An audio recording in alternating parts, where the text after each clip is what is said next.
Hi, Rusty Stahl, President and CEO of Fund the People, which works to maximize investment in America's nonprofit workforce.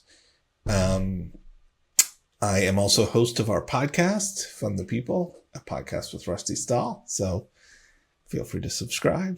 I am based in Beacon, New York. I've been in philanthropy on or off, I've been in philanthropy since 1998 when I started studying at the Indiana University Center on Philanthropy with Robert Payton, and helped create Emerging Practitioners in Philanthropy, EPIP, where I worked for a decade. And then I've been working at Fund the People for a decade. And I participate and write in the Foundation Review because I've been trying to bridge scholarship and academia and studying of the field with practice and practical knowledge. And I really want to help inform and influence funders in a way that is builds new knowledge and culture in the field. And I think the Foundation Review has created a great platform for doing that. I had the honor to publish an article in 2013 as part of my research and development for Fund the People. And so it was an awesome opportunity to publish again, just shy of a decade later, the piece that I'll be talking about today. I've seen the Foundation Review as an opportunity to deepen and amplify what I'm already doing and thinking about and studying. So, we've included the article that I wrote, which was researched by others as well, although I wrote it. And we included in our online toolkit, which people really seem to like.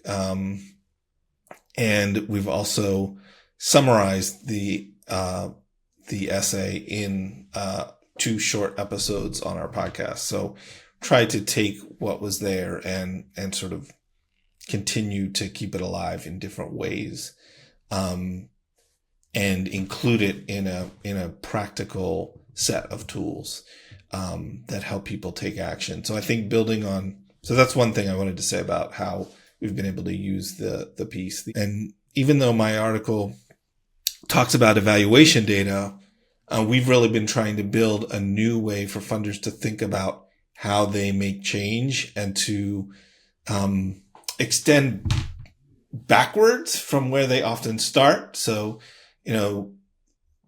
funders often start by thinking about, results and outcomes. And so that's why they want to evaluate things, to understand what the outcomes are.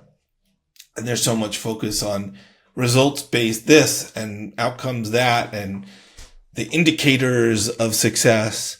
But, going back, in sort of the logic of how you make change, which is not linear, but if you want to use a kind of linear approach to it, you can go back to strategy, program design. You can go back to, organizational capacity, which is often where funders stop, is thinking about organizational capacity. And what we've been arguing is we need to go back 1 or 2 more steps.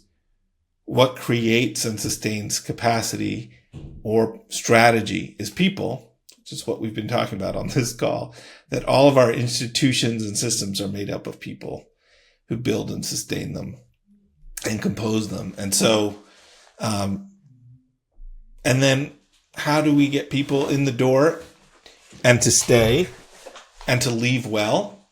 We have to invest in people's systems, policies and practices that enable people to have, meaningful work and stay in it even when it's hard. And so that's what we've been talking about with building our kind of framework around talent investing, is that funders need to invest in people and people's systems within organizations and ecosystems so that nonprofit leaders and workers can create capacity, create strategy, create programs that result in outcomes and outputs and outcomes. So really trying to push people to think way back up the chain of events, to all the people who are behind all of this work, because it is not, nonprofits are not robots or machines that you put dollars in one end and out comes social change. They are these entities made up of people, and we have to support those people in order to get the change we want to see going.